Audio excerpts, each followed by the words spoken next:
are doing journal, that is the 9th chapter of accountancy.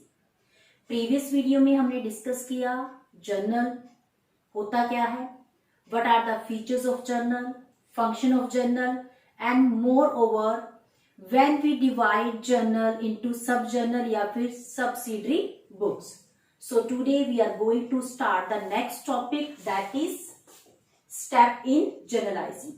It means कोई भी transaction हुई, उस transaction को जर्नल में पास करने के लिए या उसकी जर्नल एंट्री पास करने के लिए हमें कौन कौन से स्टेप्स को फॉलो करना होता है.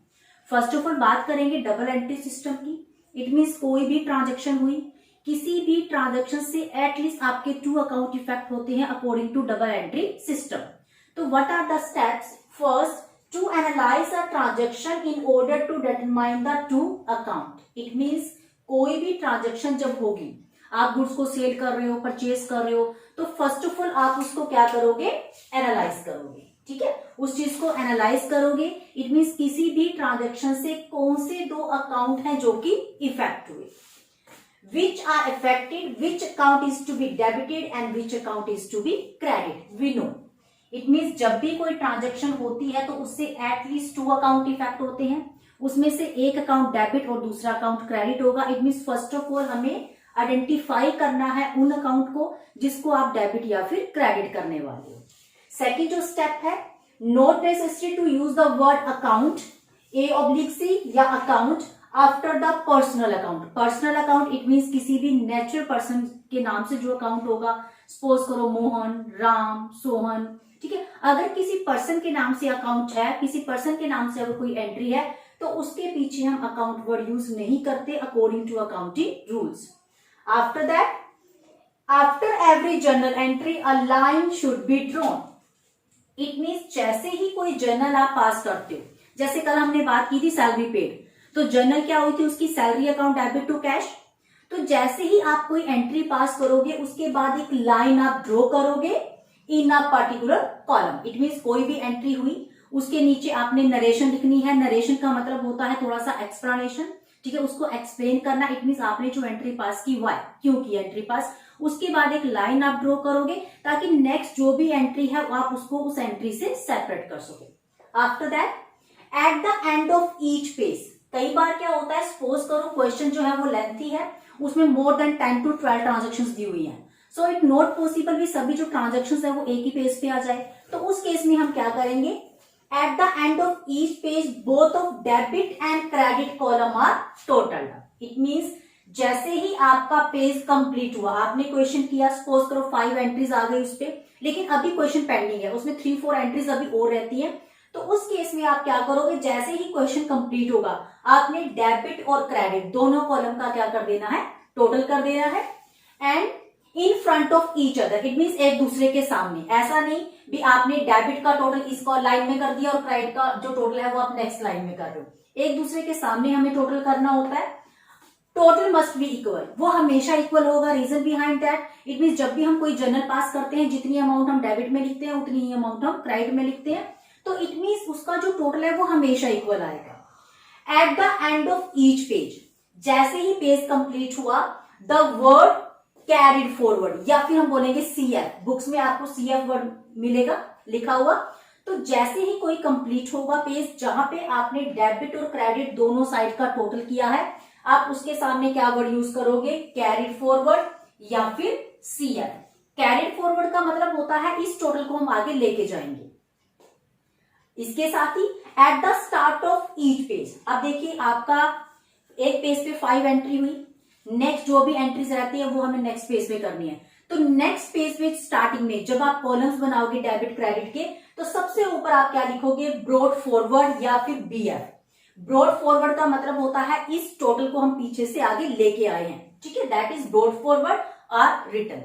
एक बार फिर से देखेंगे, अगर एक क्वेश्चन जो है वो 2 पेजेस पे आ रहा है, एक पेज पे अगर क्वेश्चन कंप्लीट नहीं होता, तो आपने क्या करना है? फर्स्ट क्वेश्चन जो आप फर्स्ट पेज पे जितना भी क्वेश्चन आपका कंप्लीट हुआ, आप उसके एंड में, बिल्कुल एंड में, जब आपका जो भी एंट्री आपकी होगी आपने उसका टोटल करना है डेबिट क्रेडिट का. डेबिट क्रेडिट का जो टोटल है वो एक दूसरे के सामने होना चाहिए. जब आप टोटल करोगे फर्स्ट पेज पे तो आप क्या वर्ड यूज करोगे? Carried forward CF. और नेक्स्ट पेज की स्टार्टिंग पे आप क्या वर्ड यूज करोगे, ब्रॉट फॉरवर्ड या फिर BI। So these are the steps of journalizing. It means जब हम जर्नल एंट्री पास करते हैं तो हमें ये स्टेप्स फॉलो करने होते हैं। After that next meaning of goods. अब देखिए गुड्स एंड एसेट्स, आपका जो डिफरेंस है दोनों में डिफरेंस क्या होता है। गुड्स का मतलब होता है कोई भी ऐसा प्रोडक्ट जिसमें आप डील करते हो, ठीक है। Goods are those things which are purchase for resale. Goods का मतलब क्या हुआ, कोई भी ऐसी चीज जो आपने परचेज की लेकिन रीसेल करने के पर्पज से, या फिर commodities in which the business deal, जिसमें आप डील करते हो। इट मीन्स जो आपका बिजनेस है। सपोज करो अगर आप शूज में डील करते हो, ठीक है, तो शूज आपके लिए क्या हो गई, गुड्स। सपोज करो आप क्लोथ में डील करते हो तो क्लोथ्स आपके लिए क्या हो गए, गुड्स। बट अगर आपकी क्लोथ की शॉप पे फर्नीचर रखा हुआ है तो फर्नीचर गुड्स नहीं है, फर्नीचर हमारे लिए क्या है, एसेट्स। अगर आपकी शॉप में सपोज करो एसी लगा हुआ है तो एसी आपके लिए क्या हुआ, एसेट्स। एसेट्स का मतलब होता है वो थिंग्स जिसको आप कंटिन्यू यूज करोगे, ठीक है, जिसको हम बार बार रीसेल नहीं करेंगे। और गुड्स का मतलब होता है कोई भी ऐसी चीज जो परचेज की गई रीसेल के पर्पज से, जिसमें हम डील करते हैं, डेली उसको सेल परचेज करते हैं to earn profit.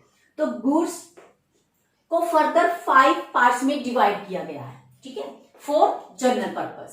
Goods account is classified into 5 account for the journal entry. It means जब हम जर्नल एंट्री पास करेंगे तो गुड्स के लिए हम 5 जो वर्ड है वो हम यूज करते हैं। फर्स्ट जो है that is purchase account. Purchase word कब यूज होगा, व्हेन गुड्स आर परचेज। जब भी हम गुड्स को परचेज करेंगे तो उसके लिए गुड्स वर्ड यूज नहीं करेंगे, हम क्या वर्ड यूज करेंगे, परचेज अकाउंट। जब भी हम गुड्स परचेज करते हैं तो उसके लिए हम परचेज अकाउंट को डेबिट करते हैं। रीजन बिहाइंड दैट, क्योंकि जो परचेज है वो क्या है आपके लिए, नॉमिनल अकाउंट।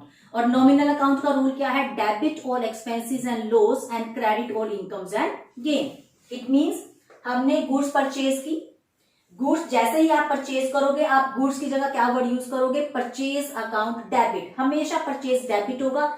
इसके पीछे जो रीजन है, क्योंकि जो परचेज है वो हमारे लिए एक्सपेंसेस है, ठीक है, और एक्सपेंसेस जो अकाउंट होता है वो कौन सा अकाउंट होता है, नॉमिनल। और नॉमिनल अकाउंट का रूल है debit all expenses and loss, like that. अगर आप गुड्स को सेल करते हो, ठीक है, हमने गुड्स सेल की, एसेट सेल नहीं की, हमने गुड्स सेल की जिसमें हम डील कर रहे हैं, तो उस केस में आप क्या करोगे, सेल अकाउंट को क्रेडिट करोगे। अगर आप गुड्स सेल करते हो तो आप क्रेडिट किसको करोगे, गुड्स को क्रेडिट नहीं करोगे, आप किसको क्रेडिट करोगे, सेल्स अकाउंट को। रीजन बिहाइंड दैट, क्योंकि जो सेल है वो भी नॉमिनल अकाउंट है, आपने सेल की, इससे आपको इनकम होगी, और इनकम का कौन सा बैलेंस होता है, credit, because credit all income and gains. तो सेल पे नॉमिनल अकाउंट का रूल फॉलो होता है और सेल हमेशा क्या होती है, credit. After that purchase return, या फिर इसको हम बोलते हैं रिटर्न आउटवर्ड। आउट क्यों वर्ड यूज किया गया, इट मींस जो गुड्स हमने परचेज की थी वो हमने वापस कर दी। आउट इट मींस वो बाहर चली गई। तो इट मींस या तो वर्ड लिखा आएगा परचेज रिटर्न या फिर आपके पास लिखा आएगा वर्ड रिटर्न आउटवर्ड। तो इन दोनों में से कोई भी वर्ड हो, ठीक है, तो इट मींस आपने जो गुड्स परचेज की थी वो आपने वापस कर दी, that is also nominal account. ये आपके जो परचेज रिटर्न है वो हमेशा क्या होगा, क्रेडिट। और इसके पीछे जो रीजन है, एक्सपेंसेस आर रिड्यूस्ड, क्योंकि जब हमने गुड्स परचेज की थी वो हमारे लिए खर्चा था, लेकिन हमने गुड्स को वापस कर दिया, तो इससे आपके जो एक्सपेंसेस है वो क्या हो गए, रिड्यूस हो गए। और जब एक्सपेंसेस रिड्यूस होते हैं तो आप उसको क्या करते हो, क्रेडिट करते हो। आफ्टर दैट सेल्स रिटर्न, या फिर इसको हम क्या बोलेंगे, रिटर्न इनवर्ड। इनवर्ड यूज क्यों हुआ, क्योंकि जो गुड्स आपने सेल की थी वो वापस आ गई। इन मींस अंदर आ जाना, गुड्स वापस आ गई, that is also nominal account. Cell return को डेबिट करने का जो रीजन है, आपकी इनकम रिड्यूस हो गई, हमने गुड्स सेल की थी, एनी रीजन, किसी भी रीजन की वजह से गुड्स हमारे पास वापस आ गई। हो सकता है जो गुड्स है वो अकॉर्डिंग टू सैंपल ना हो, या आपकी डिलीवरी लेट हो गई है, ठीक है, या डिफेक्ट है गुड्स में, तो गुड्स वापस आ गई। उस केस में हम सेल रिटर्न को क्या करेंगे, डेबिट करेंगे, क्योंकि इससे हमारी जो इनकम है वो रिड्यूस हो जाती है। और last one that is stock account. It means journal में एंट्रीज करने के पर्पज से जो गुड्स है उसको 5 अकाउंट्स में डिवाइड किया गया है। ऑल आर नॉमिनल अकाउंट, सभी पे नॉमिनल अकाउंट का रूल फॉलो होगा। So here are few more observation consideration we have to keep in mind while doing journal of sale and purchase of goods. It means जब भी हम goods को cell या purchase करेंगे, ठीक है, तो कुछ पॉइंट्स हैं जो कि आपको ध्यान रखने हैं. इसमें फर्स्ट देखेंगे, if the name of purchaser और seller is not given. It means आपने गुड्स को सेल किया या फिर गुड्स को आपने परचेज किया, लेकिन उसके साथ पर्सन का नेम गिवन नहीं है. आपने किस पर्सन से गुड्स परचेज की या किस पर्सन को आपने गुड्स सेल की, उस पर्सन का अगर नेम नहीं दिया हुआ जर्नल में, आपके पास जो भी ट्रांजेक्शन आएगी तो it is considered as a cash transaction. तो हम क्या मान के चलेंगे भी, जो भी सेल या परचेज हुआ वो किस में हुआ, कैश में, कैश के बदले में. फॉर एग्जाम्पल, गुड्स सोल्ड या फिर परचेज फॉर रुपीज 10,000. आपने 10,000 की गुड्स या तो परचेज की या फिर आपने 10,000 की गुड्स सेल की, ठीक है. इट मे बी इंफॉर्मेशन हो सकती है. तो उस केस में जो एंट्री है वो कैश के अकॉर्डिंग होगी. हम मान के चलेंगे भी जो भी सेल या परचेज हुआ वो कैश में हुआ. रीजन बिहाइंड दैट, क्योंकि पर्सन का नेम गिवन नहीं है. जिसको आपने सेल किया या जिस पर्सन से आपने परचेज किया उस पर्सन का नेम गिवन नहीं है. तो उस केस में अगर आपने गुड्स सेल किया सपोज करो, तो एंट्री इसमें क्या हो जाएगी, कैश अकाउंट डेबिट. आप कैश अकाउंट को डेबिट करोगे और सेल अकाउंट को आप क्या कर दोगे, क्रेडिट. अमाउंट सेम रहेगी, 10,000 डेबिट में और 10,000 ही आपका क्रेडिट में. रीजन बिहाइंड दैट, आपने कैश को डेबिट क्यों किया, क्योंकि डेबिट वर्ड कम्स इन. अगर आप गुड्स सेल कर रहे हो तो इससे आपके पास कैश आएगा, तो debit word comes in, cash आया, इसलिए कैश अकाउंट क्या हो गया, डेबिट. और सेल अकाउंट को आपने क्या क्रेडिट क्यों किया, क्योंकि sale that is a nominal account. तो नॉमिनल अकाउंट के according credit all incomes and gain, क्योंकि अगर आप गुड्स सेल करते हो तो इससे आपकी इनकम जनरेट होती है.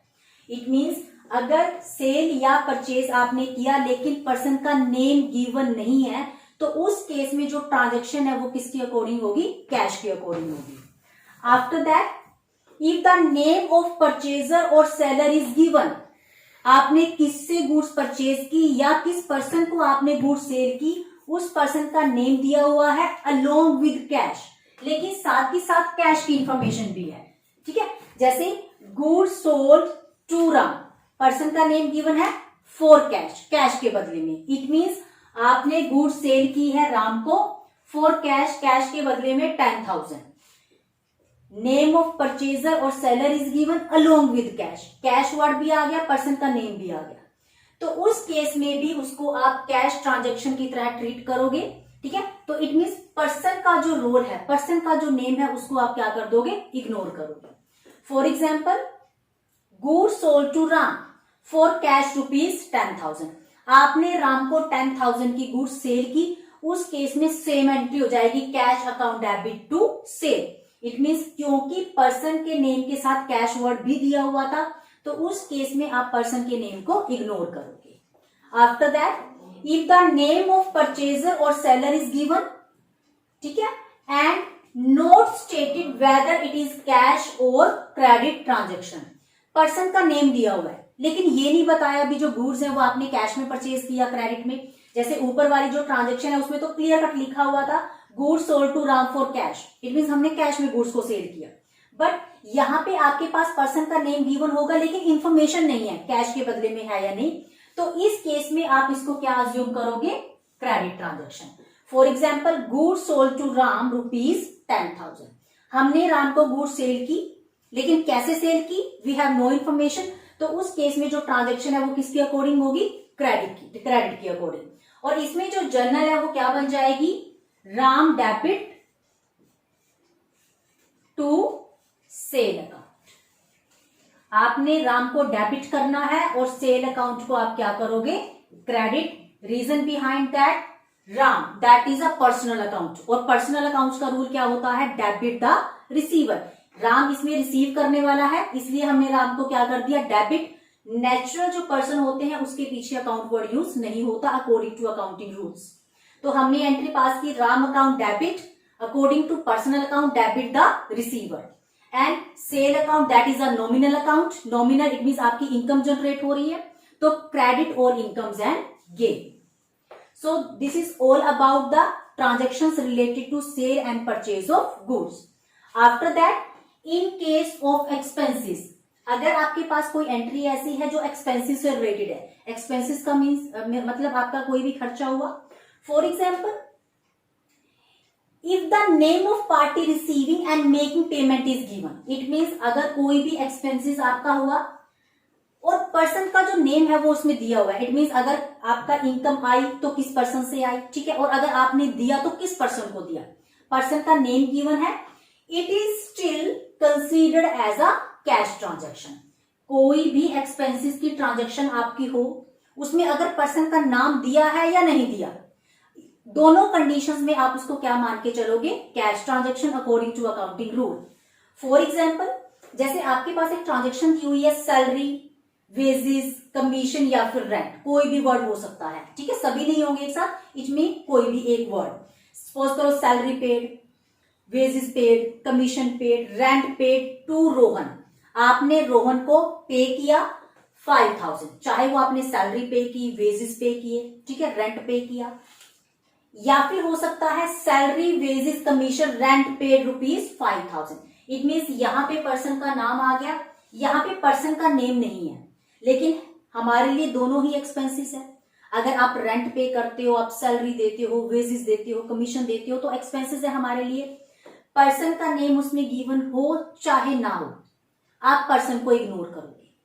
उस केस में जो एंट्री है वो एक्सपेंसिस के अकॉर्डिंग, क्योंकि जो सैलरी है, वेजेस है, रेंट है, हमारे लिए एक्सपेंसिस है। एक्सपेंसिस मींस नॉमिनल अकाउंट, और नॉमिनल अकाउंट का रूल क्या होता है, debit all expenses and loss. तो आप इनको क्या करोगे, debit and to cash, cash को क्रेडिट क्यों किया, क्योंकि क्रेडिट वर्ड गोज आउट। अगर हम सैलरी पे करते हैं तो उससे कैश आपका रिड्यूस हो जाएगा, कैश चला जाएगा, इसलिए हमने कैश को क्या कर दिया, क्रेडिट कर दिया। इट मीन्स एक्सपेंसिस के केस में हमें सोचने की जरूरत नहीं है भी ये कैश की ट्रांजेक्शन है या क्रेडिट की ट्रांजेक्शन है। अगर आपने कोई भी एक्सपेंसिस पे किया तो इट मीन्स वो कैश में पेमेंट हुई है, ठीक है। आप हर कंडीशन में कैश को क्रेडिट करोगे, चाहे पर्सन का नेम गिवन हो चाहे ना हो। इट मीन्स पर्सन का नेम इसमें यूज नहीं होगा। So this is all about step in journalizing, types of goods, important consideration while we sell or purchase the goods, and in case of expenses what we have to do, it means किस account को debit या फिर आप credit करोगे। In the next video we will start the numerical questions of journal. Till then revise all the topic, keep watching the video. Thank you dear students, thank you so much.